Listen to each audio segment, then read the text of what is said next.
అతి తక్కువ ఫీజుతో కోచింగ్ ఇస్తూ మీ గవర్నమెంట్ ఉద్యోగం కళని నిజం చేస్తుంది లేస్ అకాడమీ. అంటే నా ఇంటర్వ్యూ నేను మిమ్మల్ని ఇంటర్వ్యూ చేస్తున్నాను అనగానే నేను ముందే ఫిక్స్ అయ్యాను. మేడం మీరు ఆ సినిమాలో ఏం చేశారు, ఈ సినిమాలో ఏం చేశారు, నేను ఇవి అడగకూడదు. మీ లైఫ్ స్టైల్ తెలుసుకోవాలి, మీ ఆలోచన విధానం తెలుసుకోవాలి. నేను ముందే ఫిక్స్ అయ్యాను. సో నా క్వశ్చన్స్ అన్నీ అలాగే వెళ్తున్నాయి. No problem. ఇన్ని సంవత్సరాలు ఇండస్ట్రీలో ట్రావెల్ అయ్యి, ఇన్ని సినిమాలు చేసి, ఇన్ని సీరియల్స్ చేసి, ఇప్పటికీ ఇండస్ట్రీలో ఒక్క ఫ్రెండ్ కూడా లేకపోవడానికి కారణం ఏంటి? ఒక్క ఫ్రెండ్ కూడా లేకపోతే నా ఫ్రెండ్స్ అంటే ఏం చేయాలి? మీరు ఏం చేస్తారు ఫ్రెండ్స్కి చెప్పండి? టైం ఇస్తారు కదా. అవును, ఆ టైం లేదు నా దగ్గర. అందుకని వాళ్ళ తప్పు కాదు, నా తప్పు. నేను టైం ఇచ్చి వాళ్ళ దగ్గరికి వెళ్ళటం, నేను స్పెండ్ చేయడానికి నాకు టైం ఏదైతే ఉందో చాలా టైట్గా ఇలాగా సెట్ అయ్యి ఉందన్నమాట. ఏ బ్రిక్ మనం తీయలేము అట్లా. ఇప్పుడు ఏదైతే ఒక బ్రిక్లోంచి ఒక బ్రిక్ తీసేసిన పడిపోయినట్టు నా టైంలో నేను తీసి బయటకు మళ్ళా వెళ్ళి వాళ్ళని డిసప్పాయింట్ చేసి అలా ఆ సిస్టమే ఒక మూట కట్టి అటక మీద పెట్టాను. నేను వెరీ లిమిటెడ్ ఫ్రెండ్స్ అనమాట. నేను క్వశ్చన్ అడగొచ్చా? చెప్పండి. తప్పైతే సారీ, నా ఓడు తీసుకుంటాను. అలా చెప్పండి. ఈ మధ్యకాలంలో కొంచెం ఫైనాన్షియల్గా ఇబ్బంది పడ్డారా లేదా? అవును, అంటే ఫైనాన్షియల్గా ఇబ్బంది అనేది ప్రతి మోడరేట్ యాక్టర్కి ఉంటుంది. నాకు పక్కన పెట్టండి, నాకు నా ఫ్యామిలీ, మా హస్బెండ్ వర్క్ చేశారు, నేను వర్క్ చేసుకున్నాను, నాకేం ఇది లేదు. కాకపోతే మేము యూకే వెళ్ళాం కదా, అందుకని సెట్ బ్యాక్ అయింది కొంచెం. బట్ ఇప్పుడు ఐఎమ్ ఫైన్. ఇప్పుడు ఓకే, ఇప్పుడు ఓకే. మధ్యలో అయింది. అంటే ఈ క్వశ్చన్ అడగడానికి కారణం ఏంటంటే మేడం, నేను గతంలో విన్నాను, వేరే వాళ్ళ ద్వారా ఒక మనిషి మిమ్మల్ని అప్రోచ్ అయితే మిమ్మల్ని డైరెక్ట్గా అప్రోచ్ అవ్వలేదు. ఇండస్ట్రీలో వేరే వాళ్ళ ద్వారా మిమ్మల్ని అప్రోచ్ అయితే వేరే వ్యక్తికి మీ గోల్డ్ తాకట్టు పెట్టి మరి ఆ మనిషికి మీరు హెల్ప్ చేస్తున్నారు. చేశారు కదా? చేశాను. ఆ మనిషి డైరెక్ట్గా మీ దగ్గరికి రాలేదు, వేరే వాళ్ళ ద్వారా వచ్చారు. అది ఎప్పుడో విషయమో చెప్తున్నారు మీరు, ఇప్పుడు కాదు. అవును అవును. తను డబ్బులు తీసుకొని వాళ్ళ అమ్మకి ఏదో హెల్త్ ఇంకొక ఇంజెక్షన్ ఇవ్వాలి, ఎంతో అవుతుందంటే సరే అని డబ్బులు తీసిస్తే ఆ డబ్బులు తీసుకొని వెళ్ళిపోయాడు. అతని పేరు ఫణి అని, మిర్చిలో చేసిన అతని పేరు కూడా చెప్తాను నేను. ఎక్కడ చేశాడు? మిర్చిలో ఇలా తల ఫ్యామిలీ నాది సంథింగ్ అప్పుడు ఇలా కొట్టినప్పుడు ఒక అబ్బాయి ఉంటాడు, ఒక అతను ఉంటాడు. ఓకే, అతను అది ఇప్పటికీ నాకు నా కో ఆర్టిస్ట్ ఒక ఆయన ఏడిపిస్తుండే, నిన్ను కొంచెం పొగిడితే బంగారం పెట్టి డబ్బులు ఇస్తావు కదా అంటే, బాబు పొగడ్డం కాదురా అయ్యా, అది వాళ్ళ అమ్మకి బాగాలేదు, సీరియస్గా ఉందంటే తెలియక చేసే పనులు అవన్నీ. అంత అమాయకంగా ఉండేవారా డబ్బులు విషయంలో? అంటే నిజమే, పాపం అమ్మ పోతే రాదు కదా అలా. అది మొన్న కూడా ఎవరో అడిగితే నేను ఒకటే చెప్పలేదండి, నాకు హెల్ప్ చేయడానికి అయితే డబ్బులు లేవు, బొటాబొటిగా ఉంటాను. ఏదో అనుకుంటారు నా దగ్గర ఊరికే అట్లా ఉన్నాయి, ఇస్తుంది చేస్తుంది అని చెప్పి. అంటే ఈ క్వశ్చన్ ఎందుకు అడిగానంటే మేడం, ఎవరికో అవసరమైతే బంగారం అమ్మేసి మరి ఇచ్చిన మిర్చి మాధవికి, బంగారం అమ్మల తాకట్టు పెట్టి డబ్బులు ఇచ్చిన మిర్చి మాధవికి ఇండస్ట్రీ నుంచి ఒక కష్టకాలంలో సపోర్ట్ వచ్చే వాళ్ళు ఎవరు లేరా? అవసరం లేదండి, వాళ్ళు ఎందుకు చేయాలి? నేను ఆశించను కూడా, నాకు వద్దు కూడా. వద్దు ఎందుకు? వాళ్ళ డబ్బులు నాకు ఎందుకండి? వేరే వాళ్ళు ఎందుకు చేయాలి అసలు? నాకు నేను ఎవరికి చేశానని? ఓకే నేను చేశాను, అది నా ఏదన్నా అది వేరే వాళ్ళు మనకెందుకు చేయాలి? చేసి ఊరికే ఉంటారు, వాళ్ళు ఏం ఆశించకుండా ఉంటారా? ఎందుకు మనకి అవన్నీ? కాదా, అవన్నీ అవేం వద్దు మనకి. నాకు ఒక్కటే, ఎవరిని అడిగినా నాకు వర్క్ ఇప్పించండి అని అడుగుతాను, ట్రైనింగ్ ఇప్పించండి, వర్క్ ఇప్పించండి. కానీ ఇక నాకు నా కట్టె కాలే వరకు నేను ముందు రోజు వరకు నేను సంపాదించుకుంటాను. అండ్ చాలామంది చెప్పిన విషయం ఏంటంటే, మొదట్లో డబ్బుల గురించి పట్టించుకునేది కాదు, ఛాన్సులు వస్తే చేసేది.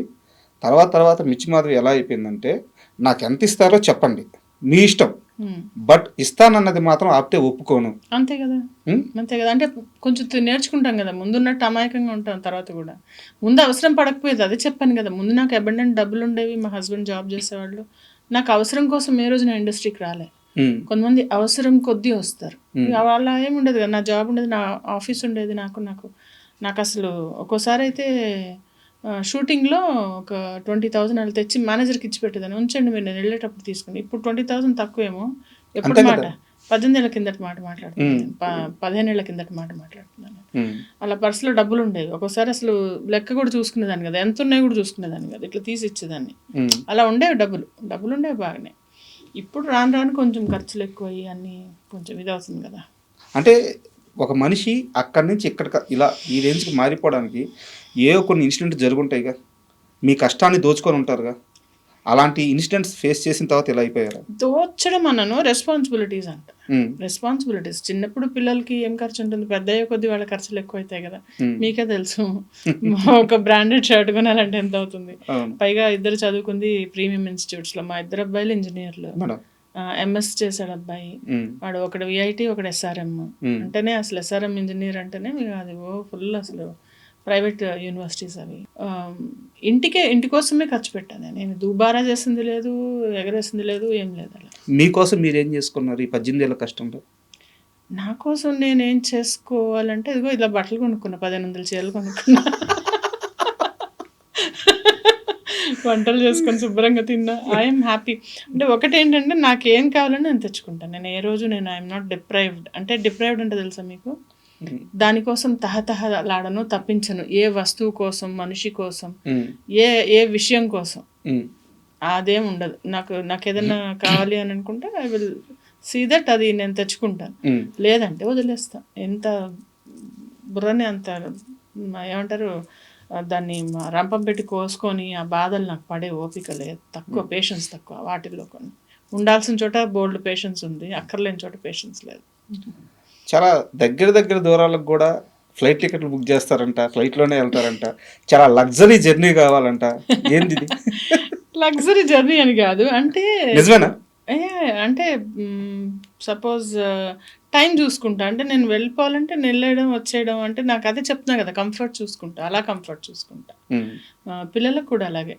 మా బాబు ఎందుకు ఒకరోజు వాడు 7th క్లాస్లో ఉన్నాడా అనుకుంటా, నేను ఫ్లైట్ ఎక్కాలంటే సరే పద అని చెప్పి సాయంత్రం ఫ్లైట్ ఎక్కి మా అక్క వాళ్ళ ఇంటికి తీసుకెళ్ళాను. ఏదో ఆటో ఎక్కి నేను అక్కడ తీసుకెళ్ళినట్టు. అలా జస్ట్ ఊరకనే ఎక్కాలని గోలా పెడుతుంటే మా చిన్న అబ్బాయి పద వెళ్దామని వైజాగ్ వెళ్ళాము. అట్లా. ఎంత సంపాదించారు మేడం ఎన్నేళ్ళ ప్రయాణంలో? లెక్క పెట్టుకోలేదు రాజా. ఓ మోస్తరు నెంబర్ ఉంటుంది బాగానే. అంటే సంపాదన అనేది ఉంటే వెనక సంపాదన అంటారు దాన్ని. ఆస్తులు ఏం లేవా? ఆస్తులు ఉన్నాయి, ఏదో అమ్మ వాళ్ళు ఇచ్చినవి, ఏదో మా హస్బెండ్ సంపాదించింది. ఇప్పుడు ఆస్తి చిట్టా పద్దులు ఎందుకు నీకెందుకు? నేను నీవు అడుగుతున్నానా? లేదు, మరి ఒక ఎమోషనల్ క్వశ్చన్ ఉంది దానికోసం. ఆస్తి అంటే మన త్రివిక్రమ్ గారు విలువలే ఆస్తిలాగా విలువలు అయితే ఉన్నాయి, అవైతే ఉన్నాయి. అంటే 17 ఏళ్ళకి పెళ్ళి అయిపోయింది, ఇక్కడికి వచ్చేటప్పటికి బ్యాక్గ్రౌండ్ ఎవరు లేరు, ఇలా పోవమ్మా, ఇలా సక్సెస్ అవ్వమ్మా అని రూట్ చూపించే వాళ్ళు ఎవరు లేరు, కొత్త చేతులతో వచ్చేసారు. ఈరోజు మీకంటూ ఒక స్థానం, ఒక స్థాయి, ఒక సక్సెస్ అన్నీ ఉన్నాయి. కానీ ఇవి చూడడానికి మీ నాన్నగారు లేరు. నానంటే మీకు ఎంత ప్రేమో అవును చెప్పలేదు. మీ బాబుకి కూడా మీ నాన్నగారి పేరే పెట్టుకున్నారని తెలిసింది. అవునవునవును. ఆయన ఉంటే అరే బానే సిద్ధార్థ్ శర్మ అని పెట్టుకున్నాను. నాన్న అమ్మ ఇద్దరు లేరు. ఒక 2 years అయింది అమ్మ 2 కూడా కదా, 1.5 year అయింది అమ్మ చనిపోయి. ఇద్దరు లేరు. ఉండుంటే చాలా హ్యాపీ ఫీల్ అయ్యేవాళ్ళు. అమ్మ చూసారు. అమ్మ చాలా సక్సెస్ చూసారు, ప్లస్ చాలా గైడ్ చేశారు. She's a biggest support of my life. ఇంకా ఎవ్వరు అలా ఆఫ్ కోర్స్ కదా, అమ్మ ప్లేస్ ఎవరు తీసుకున్నారు, అంతే కదా. అక్క ఉన్నారు, అక్క కూడా చాలా బాగా చెప్తారు. అక్క మా ఫ్యామిలీ, మా చాలా పెద్ద ఫ్యామిలీ. నాకు 5 బాబాయిలు ఉండేవాళ్ళు. ఒక బాబాయ్ చనిపోయారు. 4 బాబాయిలు. మా పిన్నులు అందరూ ఎడ్యుకేటెడ్. అంటే we are very close knitted family అనమాట మాకు. సో వాళ్ళ ఇన్ఫ్లుయెన్స్, వాళ్ళ గైడెన్స్ చాలా చాలా ఎక్కువ. మా హస్బెండ్ చాలా సపోర్ట్ చేస్తారు. Is a very nice person. వీళ్ళంతా లేకపోతే నేను లేను. మీ నాన్నగారి గురించి అడగగానే మీకు ఎమోషన్ అయిపోయారు. అంతేగా.